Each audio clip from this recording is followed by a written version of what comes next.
Welcome to the Newsworthy. All the day's news in less than 10 minutes. Fast, fair, fun, and on the go. Thanks so much for listening. Today, what President Trump calls a hoax and the government targets 7-Eleven. Plus, a YouTube star's punishment, big changes to Diet Coke, and the #1 job of 2018.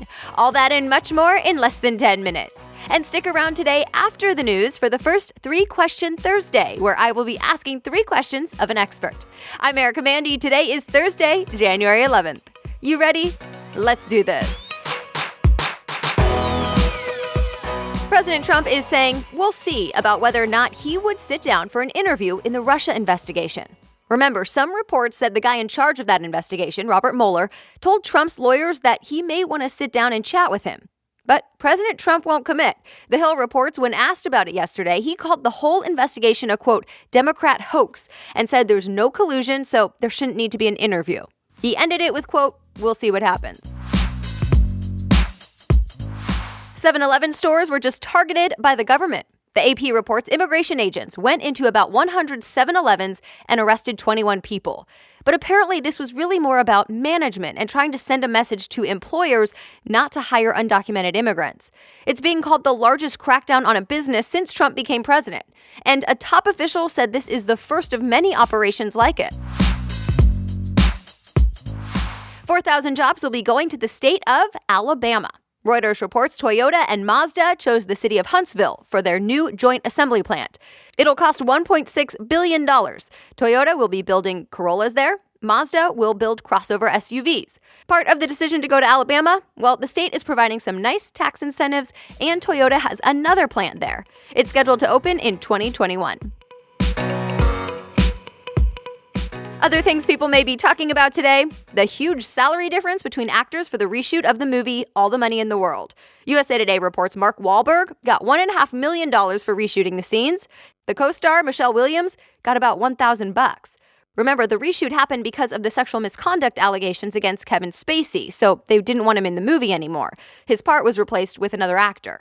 On one hand, Michelle Williams apparently said they could have her salary because she so appreciated they were doing the reshoot. But others say the studio wasn't upfront enough about the fact that they were paying one of them so well and not the other. One of YouTube's most popular stars is now facing the consequences of posting a video many people thought was inappropriate. Logan Paul is known for some outrageous videos, and he's most popular with young teens. Late last month, he posted a video that allegedly showed the body of someone who had died by suicide. He faced a lot of backlash and has since apologized.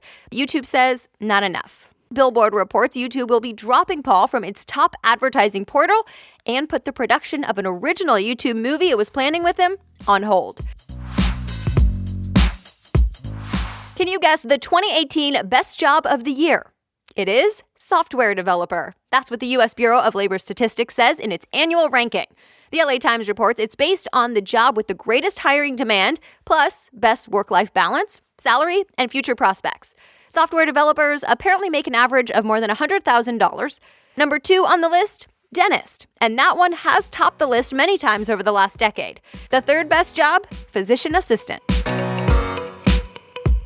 Get ready for big changes to Diet Coke. It'll look and taste different. Business Insider says there will be 4 new flavors: feisty cherry, twisted mango, ginger lime, and zesty blood orange. The packaging will also be different, a skinnier can, and it'll have colors that will match the flavors. Finally, expect a new ad campaign about it. The new version of Diet Coke should be in stores later this month, and yes, the original will still exist. The likely reason for the new version? Soda sales have been way down. The founder of Amazon, Jeff Bezos, could be considered the richest person of all time, depending on how you look at it. It's all part of Bloomberg's Billionaire Index. It says Bezos has a net worth of more than $105 billion now. CNBC points out before that, the record was Microsoft founder Bill Gates, who had a $100 billion net worth in 1999.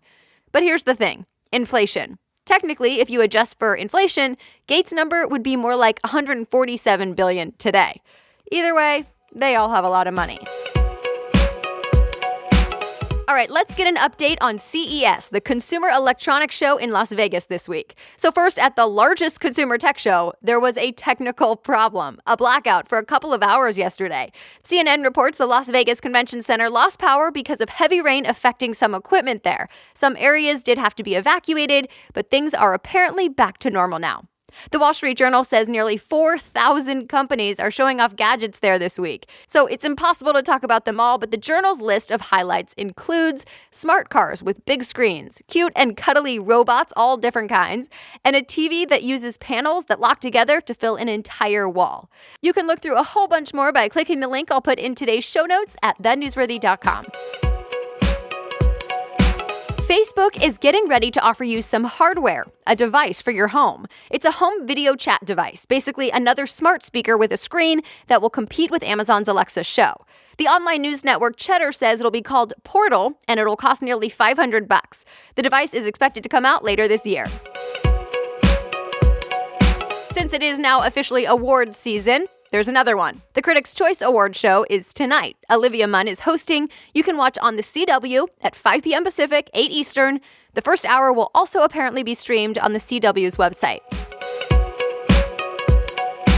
So that's it for today's news, but we are not done yet. We are kicking off 3 Question Thursdays, and just like it sounds, it's 3 questions and answers, so a few minutes long, on Thursdays about a particular interesting topic. We will try this out for the next couple of months to see if you guys like it, and each 3 Question Thursday will cover a different topic. So my first guest is Stephanie Cartin, and we'll be talking about social media in 2018, including will Facebook survive controversies, a government crackdown coming up, and the top social media trend for the new year. So real quick, Stephanie Cartin is the co-CEO of Socialfly. It's a New York City-based social media marketing and influencer agency, and it's worked with really big brands like 20th Century Fox, Vera Bradley, Maxim, and more. She's also an author and contributes to entrepreneur.com. I could go on, but for now, let's get to it. Here's my conversation with Stephanie Cartin. Hi, Stephanie. Thank you so much for being here on The Newsworthy. Thanks so much for having me. So we've talked a lot about the Facebook controversies on The Newsworthy in 2017. Everything from the Russian-linked political ads to a former Facebook exec basically bashed his former company. How is that going to influence Facebook in 2018? Will they recover? Will they survive some of these controversies, or will it only get worse? Facebook will absolutely survive these controversies. They always do, but there definitely are and have already been some big changes. We've seen that Facebook is going to become more regulated when it comes to political posts, and they are going to definitely be cracking down on that, I'm sure, for future elections. But we also saw Facebook respond to the whole investigation with Russia by letting users click on a particular link now to see if you were actually targeted with one of the ads that they said that Russia put out during the election. So I actually clicked on that link to see how that worked, and I was not targeted with one of those ads, so I never did see one, according to Facebook. But they are always responding and updating their terms based on what's happening. I know you guys have mentioned that the FTC is going to be cracking down. So if people don't realize, any sponsored, paid-for content must be identified as sponsored. And there's really specific rules about that. So what should both businesses or someone working for a business that does social media, as well as the casual user, what should they know about this FTC crackdown in 2018? Absolutely. So businesses need to know that if they are working with influencers or even brand ambassadors and they're sending product to these influencers to post on their Instagram, the influencer has to be using the hashtag either sponsored or ad to disclose that it is a sponsored piece of content. So typically when I see people not following the actual guidelines, I will see influencers using the hashtag partner instead of the hashtag ad or sponsored. And I think people are using this hashtag because they think it is like a softer sell than using ad or sponsored. However, using hashtag partner, if it is a paid for partnership or sponsorship, is not the proper protocol according to the FTC. So as a regular user on Instagram, you want to know whether the people that you're following are either being paid for their sponsorship or they're receiving free product, because it can influence the things that they say about the product that you may or may not want to purchase. So let's end with the top social media trend for this new year. So what do you think both businesses and consumers can expect on social media for 2018? Businesses and consumers can definitely expect to see more micro-influencers dominating social media. So micro-influencers are influencers, and we'll specifically talk about Instagram now, who have a niche following and engaged audiences on Instagram that are really able to drive big results for brands because they're able to develop this deep level of trust with their audience that typically we don't see that as much with much larger influencers. So it's definitely going to be the year of micro influencers in 2018. Thank you so much for being here. I so appreciate it. Thank you so much for having me. And if you want more, Stephanie does a Facebook Live show about social media trends every Wednesday at 10 a.m. Eastern, so go check it out on Socialfly's Facebook page. And as always, you can read more about all the things we talked about today, including each news story, on thenewsworthy.com. All the links will be right there for you. The Newsworthy is ready for you to listen and get in the know every weekday by 4 a.m. Eastern Time. I will be back with more news tomorrow. Thanks again for listening and have a great day.